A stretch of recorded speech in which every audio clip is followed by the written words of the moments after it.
Skuad PSM Makassar tetap menggelar latihan di tengah guyuran hujan deras Selasa 11 Oktober 2022. Latihan dipimpin langsung pelatih kepala merangkap manajer tim Bernardo Tavares. Awalnya cuaca bersahabat. Latihan dimulai pada pukul 16.00 waktu Indonesia Tengah di lapangan Syekh Yusuf Goa, Sulawesi Selatan.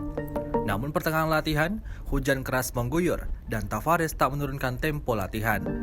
Kapten Juku Eja julukan PSM Wijang Pluim serius menyimak arahan pelatih. Pelatih Bernardo Tavares berharap anak asuhnya tetap menjaga kebugaran sambil menunggu kepastian jadwal Liga 1. Saat ini PSM Makassar berada di urutan ketiga klasemen sebelum dihentikan karena tragedi Kanjuruhan.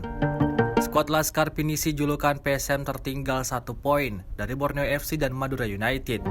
Informasi yang beredar Liga 1 kembali akan digelar pada awal November mendatang. Di bawah asuhan Tavares, Laskar Pinisi menjadi tim yang disegani musim ini.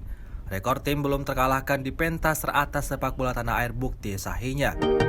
Penampilan PSM Makassar juga konsisten dengan gaya permainan pressing ketat kepada pemain lawan. Apakah PSM Makassar juara musim ini? Waktu yang akan menjawab dan mari berharap Liga 1 kembali dilanjutkan.